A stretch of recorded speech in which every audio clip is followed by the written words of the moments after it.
분별이라는 게, 최근에 그 보면 분별이라는 게 이제, 분별이 뭐 이렇게 필요한 말, 필요하지 않은 말, 그런 분별, 어쨌든 그런 분별이 도만 좀 거리가 먼 상태이긴 한데, 이게 사실 제가 질문을 드리면서도 좀 정답이 없는 질문인 것 같기도 하고요. 그냥 생각이 나니까. 그러니까, 예술이라는 것에 있어서 사람들이 이제 태어나서부터 신비한을 가지잖아요. 이렇게. 저 그림은 예쁘고, 또 이렇게 여자가 여자를 볼 때, 남자가 여자를 볼 때도 이쁘다, 안 이쁘다 하고, 음악이나 이런 것도 아름답다, 안 아름답다, 많잖아요. 맛있다, 맛없다. 특히 그래서 그런 것 때문에 아름다운 음악을 들으면서 사람들은 또 좋은 장면을 보면서 문화생활을 하고, 그것 때문에 즐거움도 얻는 것 같은데, 그 외에 제가 생각했을 때는 폐단이 더 많은 것 같거든요. 이게 여자들은 더 예뻐지려고 성형외과 가고 맨날 화장품 해가지고 이렇게 잘 하려고 하는데 많이 보내고 그래서 딴 여자보다 안 예쁜 내가 왜 안 예쁘지 이런 데 신경 쓰고 남자들은 이제 결혼할 때 예쁜 여자하고 결혼해야 되고 그러니까 그런 것이 굉장히 성경외과만 이렇게 사회적으로 소비가 많은 것 같고 이제 그런 것이 왜 나타나는 그리고 음식도 그렇잖아요. 맛있는 거 막 먹으러 참 멀리 가고 이렇게 몸에 좋아도 이렇게 맛없는 거가 맛있는 거 쪽으로 보고 이렇게 보면 뭔가 그 행복에 좀 오히려 그래서 결국은 좀 좋아지는 듯 하다가 방해되는 게 많은 것 같은데 그게 전에 그 사람한테 질문 드렸을 때는, 그러니까 그 태국에는 어떤 마을에는 여자가 뚱뚱할수록 미인이다.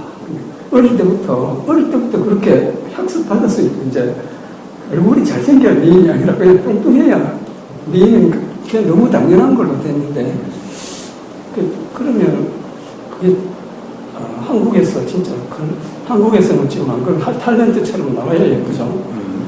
그런 것이 정말 학습받은 건지 아니면, 그러니까, 그게 좀 의아스럽고요, 첫째.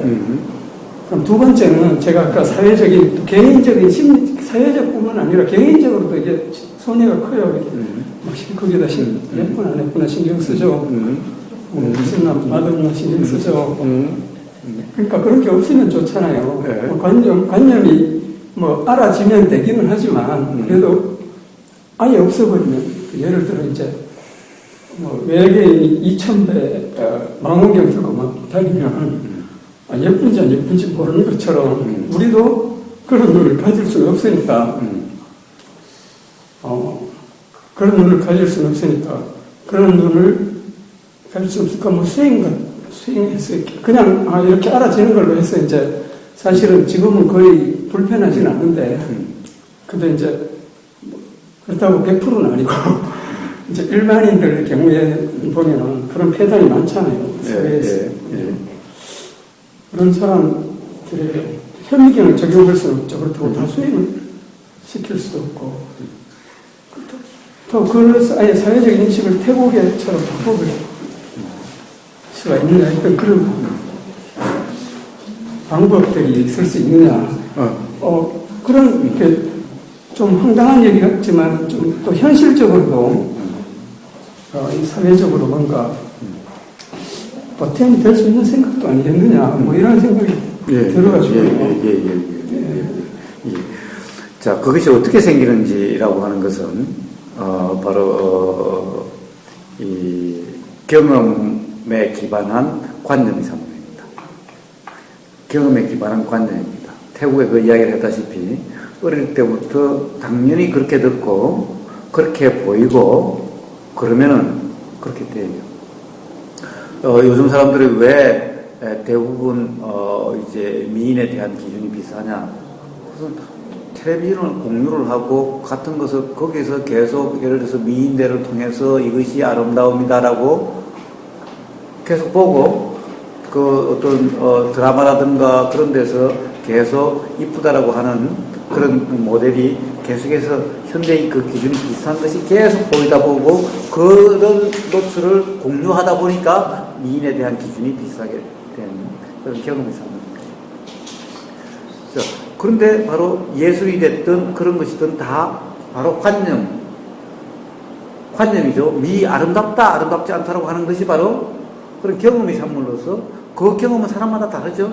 그러니까 미의 기준도 사람마다 다르죠. 그렇죠.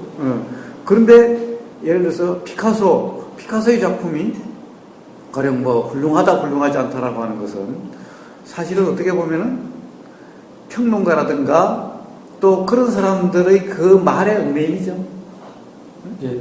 실제로 나는 봐도 도대체 이해도 안 가고, 내 눈에 별로, 저거나, 아무것도 아닌 것 같은 게 내 눈에는 더 이쁘게 보이는데, 근데 피카소는 경매 시장에서 팔리는 게 어마어마하고 비싸고 이거는 얼마 하지도 않고, 그러니 좋다고 그러니까 그것을 좋다라고 하는 것은 그냥 그런 어떤 현상의 얽매임이죠. 그러니까 사실 나 같은 사람에게 피카소 그림이나 저 그림이나 너한테 뭐가 어느 것이 더 좋고 어느 것이 더 나쁜 그런 것은 없는 거죠. 없는 거예요. 자, 사회적인 낭비라든가 개인적인 그런 것이 많다고 그랬죠. 그것은 바로 그러한 관념, 경험에 얽매이기 때문에 그런 거죠. 예. 얽매이기 때문에. 그런데 낭비다라고 하는 것은 조금 달라요. 왜냐하면은 화장품에 비싼 화장품을 사면은 화장품 파는 사람은 돈 버니까 이 사람은 돈 나가지만 그 사람은 돈 버니까 뭐 이 한 사람은 낭비일지 모르지만 어떻게 보면 경제가 뭐 좋아진다고 할 수도 있고 뭐 그럴 수도 있으니까 낭비다 아니다 할 수는 없지만은 문제는 바로 그러한 경험 뭐가 옳다라고 하는 이런 관념에 얽매이면은 그 삶이 불편해지는 것은 틀림없죠. 그렇죠. 네. 자, 그것은 불편이냐 아니냐의 문제죠. 네. 그러니까 불편이냐 아니냐의 문제가 되었으니 그럼 그것을 애초에 그런 관념이 없으면 좋지 않겠느냐. 자, 애초에 없으면 좋지 않겠느냐라고 하는 것은 생각일 뿐이죠. 이미 그런 걸 어떻게 해? 있는데. 자, 그러면 결국엔 얽매이지 않고 그러한 경험에 또는 그러한 관념에 자유로움이냐 아니냐의 문제가 남는 거죠. 이미 그런 걸 갖다가 지금 와서 없으면 좋다 안 좋다는 것은 생각일 뿐이죠. 현실적인 게 아니죠.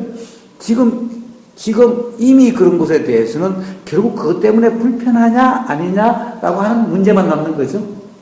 결국 거기는 바로 뭐예요? 도인 거예요. 자, 얽매인다라고 하는 상태가 바로 왜 그래요? 경험으로 다른 사람이 피카소 작품이 그렇게 훌륭하다, 그렇게 가치가 있다라고 하는 거나 텔레비전에 미인이다, 요즘 미학자, 서울대 미학과 교수가 나와가지고 현대의 미란 이런 거다라고 규정하는 그게 얽매이기 때문에 그런 거죠. 그러면 결국 그걸 가지고 이쁘니 안 이쁘니 아름답니 아름답지 않니 결국에는 아름다우니 좋으니 안 좋으니 하니까 불편하게 되고 괴롭게 되는 거죠. 자, 그래서 그런 말들이나 그런 현상이나 그런 경험에 얽매이는 것이 아니라 바로 깨어있음이면은 그로부터 자유롭고 그것 때문에 불편하지 않게 되고 그것 때문에 낭비 없게 되고 바로 그렇게 되는 거예요. 그건 뭐예요? 역시 더 깨어있음이죠. 학습의 산물이네. 그렇죠. 예. 그런데 그 학습의 산물, 우리가 통상 학습이라고 할 때도 다들 열심히 공부하는데 왜 삶이 편해지지 않느냐? 우리는 학습이라는 것을 잘못된 학습이라고 하는 또 개념의 얽매임이죠. 그러니까 뭐냐? 학습이라고 하는 것을 또 관념으로 규정한 상태가 돼야 학습이라고 생각하는 거죠. 진정 우리가 여기 이제 수행에서 마음 공부에서 괴로움으로부터 자유로워짐에 대한 학습이라고 하는 것은 바로 깨어있음의 경험이 학습이죠. 깨어있음의 경험이 학습이죠. 제가 말씀드린 거는 마음 공부가 아니라요. 그러니까 경험. 그러니까 태어나서부터. 근데 그 경험은 그거는 깨어있음하고 아니지. 네. 좋다 싫다는 이런 학습이죠. 그러니까 그 학습은 사실은 삶이 괴롭게 만드는 학습이죠. 그러니까 제 말씀 그런 학습 좀 안 되게. 그런데 그것을 이미 그렇게 되고 있는 것을 그래야 되고 안 되고라고 한다는 것이 사실은 그러면 또 돼야 된다는 사람 안 돼야 되는 사람 지금 국회에서 맨날 하고 있는지 그 일을 하고 있잖아. 맨날 그렇게 싸우고 있잖아. 그렇죠. 그런다고 해서 뭐가 해결돼요? 교육부 장관 맨날 바뀌어가지고 그때마다 대입시 바꾸고 해본들 근본적으로 해결된 게 있어요? 그것이 잘못됐다고 해서 새롭게 요라면 그런 것이 없을 거라고 하면 또 문제가 생기고 그래서 또 고치고 계속 그러잖아요. 그 제가 처음 말씀드린 것처럼 사람이 착각이 없을 수 없듯이 똑같이 그냥 그거에 착각이 관념이 그 말은 관념이 없어야 된다는 거하고 똑같거든요. 사실 관념 발생 자체가 없어야 된다. 그렇지. 관념은 발생을 없앨 수가 없는 거고 있어야 된다, 없어야 된다가 아니라는 거예요. 그러니까 그래서 자 있어야 된다, 없어야 된다는 문제가 아니라 어떤 경우든 깨어 있으냐 아니냐 이것만 점검하면 되는 거예요. 매 순간. 근데 이 삶에 가령 이 모든 사람의 지금 내가 깨어 있으냐 아니냐라고 하면은 내가 편할 거고, 그럼 다른 사람이 야 너는 어떻게 그렇게 편하냐 이런 상황에서 그러면은 깨어 있으니까 편하고 그렇더라. 그럼 너도 한번 깨어 있으면 해봐. 내 경험에 이런 게 깨어 있으냐라고 해서 그 사람도 이래야 되고 저래야 되고 학습을 하고 안 하고 학습이 잘못됐고 안 됐고 그것을 고치고 말고의 문제가 아니라 결국 깨어 있으면은 그 사람도 또 이러든 저러든 또 편안하게 되고 근본이 이렇게 되는 거죠.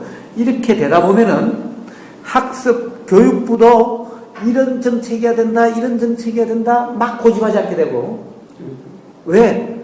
편해지고 안 편해지고 하는 것은 결국에는 이 학습이라고 하는 것이 생활이 편해지고 불편이 없어지고 사회적으로 조화가 되고 라고 하는 기에서 교육을 시키는데, 이 교육이 사실은 갈등을 조장하고 불편을 조장하더라는 것을 알게 된다면은 이제 어떤 정책을 고집하지 않게 되고, 가능하면은 교육 자체가 어떤 것이 아름답다 아름답지 않다라고 하는 기준을 제시하는 것이 아니라 어떻게 하면 불편이 경험되니 각자 경험되는 그 사실과 경험되는 그 작용의 이치를 이해하게 하는 교육으로 점점 바뀌게 되겠죠.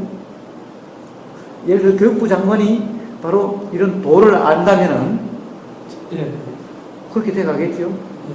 그러니까 결국에는 깨어 있음이라고 하는 이 도라고 하는 이 경험이 한 사람, 두 사람 그렇게 돼가는 것이, 그것이 어떻게 보면 근본적인 변화를 일어나게 할 수 있는 거지. 또 어떤 정책으로 교육을 이렇다라고 하면 이해되지 않는, 아무리 진리라도 이해되지 않는 것을 한다면은 그것은 관념일 뿐인 거예요, 진짜. 경험과 우리가 뭐 아까도 이야기했다시피 진리가 이런 거다, 도가 이런 거다라고 규정되는 그 순간 그것은 이미 도가 아니고 진리가 아니게 되듯이, 결국 교육이 이런 교육이 전인 교육이고 이런 것이 맞다라고 하는 그 순간 그로 인해 가지고 전인이 되는 것이 아니라 또 그것이 또 어떤 사람에게는 맞는 교육이고 어떤 사람에게 맞지 않는 교육이 되는 거예요. 국제화나 뭐 틀에 딱 맞춰서 할 수 없다 그런 말씀이에요. 예, 결국 그래가지고 해결되는 문제가 아닌 거예요. 그래서 법으로 해결될 수 없는 거고 규칙으로 해결될 수 없는 거고 제도로 해결될 수 있는 것이 아닌 거예요. 근본적으로 이 생각이라고 하는 것이 옳다 그러다라고 하는 것이 어떻게 작용하고 그렇게 작용함으로 해서 불편이 어떻게 작용하고 하는 이것은 경험을 통해서 그 이치가 이해됨으로써 비로소 근본적으로 해결될 수가 있게 됩니다. 다시 먼저 돌아가게 되는 거예요. 알겠습니다.